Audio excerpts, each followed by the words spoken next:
Alright everyone, it's finally here, the official Mandalorian and Grogu trailer. We have not been off to a good start.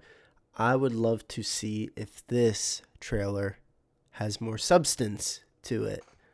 So yeah, that's what we're doing in this video. I'm going to be reacting to the trailer and giving my thoughts. But before we do that, this is what I do and this is what I talk about. Star Wars is begrudgingly one of those topics that I end up talking about time and time again. I keep holding out hope that they will turn it around. Will they? I don't know. But that's one of the things I talk about on my channel. Go check it out. See if there's anything else that you like. Any sort of support, whether it be a like, subscription, anything like that, it helps me out immensely. So thank you. Now, like I said, I'm just hoping for some substance. That Super Bowl ad was god awful. It was stupid. It was a waste of $10 million. It told us nothing. When you have millions and millions of people sat on the couch watching their TVs, millions and millions of Americans who will go to see this movie if you impress them, but instead of making a super cool ad that people will be like, wow, is Star Wars back? Wow, I didn't know there was a new Star Wars movie. Maybe I'll go watch that. Instead, they missed the mark. It was dumb. And yes, I understood what they were trying to do. It was still a stupid idea. Anyways, we have the brand new trailer. Is this a reaction to that? Are they trying to save face? Are they trying to backtrack on what they did in the last ad and are trying to give us something that actually has substance? Maybe, but I don't know. So far, I have not been impressed by this movie. Maybe that will change. So this is the Mandalorian and Grogu official trailer. It comes out in theaters in May of this year. Let's react to it in 3, 2, 1, -1, go.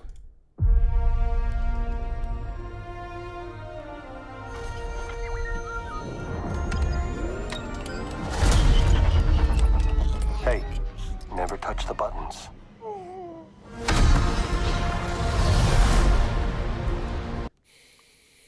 One thing I don't get, it seems like they're backtracking on stuff. Like the whole idea of leaving Grogu off with Luke was a cool idea. But then as we see in Book of Boba Fett, Mando gets Grogu back. And now it's like backtracking again where Mando is yelling at him not to touch stuff. And now they have their Razor Crest again, which blew up. Now they have a new one apparently. I don't even remember how they got another one. It seems like they're desperately trying to pull everything that they had in season 1 and bring it back. But that's just me. I like the ship in general. I think it looks super cool, super awesome. But the fact that it got blown up and then they just resurrect it, it's like, okay, whatever. Let's keep going. I can use some information. Whoa, for this price, I'll tell you whatever you want. I'm looking for a hut. Close for the night. Thank you. Gangsters. War criminals. Long live the Empire. We'll take out every bad guy in your deck of cards.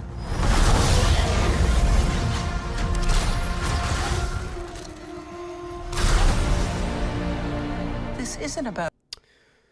Okay, so they maybe gave us a hint at some sort of a plot having to do with the huts, having to do with gangsters. I'll hold my tongue. I'll hold my tongue right now. Good, cool, awesome. The only thing is that why is this a movie then? Why is this a movie if this is just more side quest missions that we get in season 1 and season 2 and season 3 of The Mandalorian? Why is this a movie then? Let's keep going. It's about preventing another war. Strap in.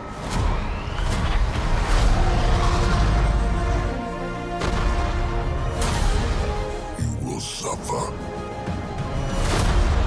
And then I think that guy's from the Clone Wars, right? Is he one of Boba Fett's friends? Or was? I don't remember fully. They love taking his helmet off, man. They got to show off Pedro Pascal since they're probably paying him a fortune. And then, yeah, we got this guy. I don't know his name, but I know I've seen him before. Let's keep going. And then it will be his turn. Before going into harm's way, check your armor. The kid will live centuries beyond me. I won't always be around to protect him. No, you will not. Then we got some barbarian fight. So we got Grogu using the Force, which is great. Honestly, if they were to make a Mandalorian and Grogu movie, Grogu, I don't know how that would have worked, though. Because I was going to say it should have been more in the future, where Grogu's like a teen, where he can actually talk.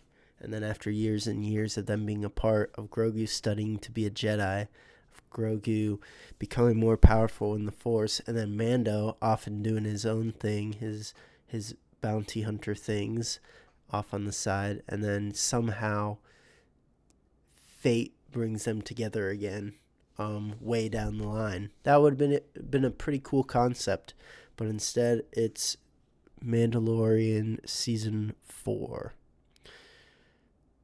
And now Mando is fighting a Hutt barbarian.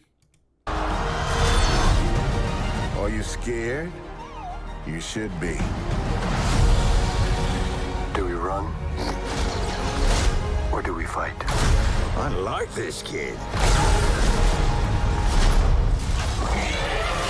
Yeah. I mean, cool. I'm glad we get to see more of Zeb live action. We've seen like 2 scenes of him live action. Actually, I don't even remember because I don't remember season 3 that much. So that's cool, you know. They've got like all the Rebels live action now because they had the Ahsoka show where it had Ezra and it had Sabine and Hera. And then obviously we get Zeb in here. But like, it's okay. Yeah, whatever.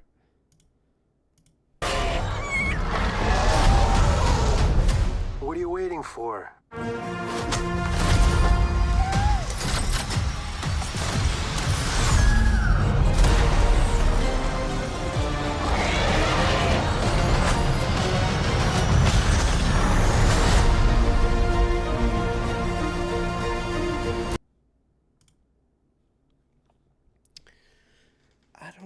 I don't know, man. Like, literally, it doesn't have the gravity that it should have, I don't think. Let's finish up this last little bit. Let's save the rest for after dinner. Because, like, they're trying to lean so heavily on the cuteness factor of Grogu.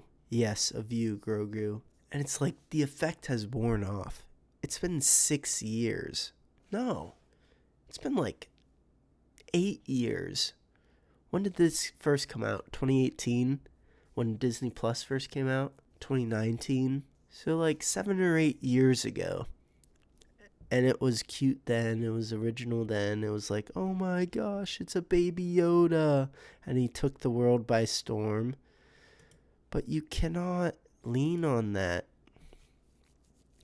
Mando and Baby Yoda cannot carry the universe of Star Wars. It's a fun show. I enjoy The Mandalorian as a show. I enjoy it. I thought it was cool. I was like, okay, we get this like Western style, Wild West, bounty hunter story. You know, no Force users really, apart from Luke, and because at the end of the day, it's a rare thing. It's like myth. People are like, oh, that doesn't exist. That doesn't exist. And then when you finally do see it, you're like, oh my, you freak out. You're like, because the novelty of it. Thought it was great. But guess what? That cannot carry the universe of Star Wars. Luke, Leia, Han, Anakin, Obi-Wan, Padme, They have nothing. They have nothing. Disney Star Wars, they have nothing. If this is all they have, if this is their heavy hitter, and like this isn't even on people's radar, that's bad. You need a new epic space fantasy. Brand new characters, brand new time, and just like get the best of the best people to work on it. That has to be your goal. Not trying to pick up any broken pieces of the Star Wars universe that you've been destroying for the past 10 years. It's done. It's dead. It's over. There's nothing. And when this flops in the theaters, then they're really not going to have anything. They're going to have Ryan Gosling and his Starfleet whatever. I don't know. I don't want to go on a rant about this. I'm, once again, like, I don't know, man. It just doesn't seem that interesting. Yes, it does not seem interesting, Pedro. I'm sorry. It just seems like more of the same. It just seems like a show turned into a movie. And not well, because this cannot be your Star Wars movie. The only Star Wars movie you've released in over 6 years. This cannot be it. It's underwhelming. It's not an event. People are not excited. And unfortunately, Disney Star Wars did it to themselves. They've severed any goodwill that any real fans of Star Wars had towards it. They've severed that. And it's showing. And like I said a million times, the people in charge do not care. They don't care about Star Wars. They don't care about George Lucas's story, his universe. They don't care. Star Wars is not what it was. It never will be. It's dead. It's been dead. Will I watch this movie? I really don't know, to be honest. I really don't know, and I've never ever said that about any Star Wars movie for sure. Couple of the recent shows, I'm like, screw that. You guys keep messing it up. But I would never think that I would even question going to see a Star Wars movie. But with this movie, I'm questioning it. I don't know if I want to go see this movie. It very much so looks like a waste of my time. It looks uneventful, unimpactful for the story, for the characters, for the universe. It just doesn't seem like a Star Wars movie. That's my thoughts on this, on the Mandalorian and Grogu official trailer. At least they gave us a little more something to cling on to than the other trailers, but still, it's not much. It's not much. What do you guys think? Do you think I'm being harsh? Let me know down in the comments. I love reading through your thoughts. Let me know what you think. But for me, that's about it. If you got this far into the video, thank you for watching. I really do appreciate it. And consider a like, subscription, anything like that. It helps out a lot. Other than that, that's all I had to say. And yeah, I'll see you guys in the next one. All right, bye.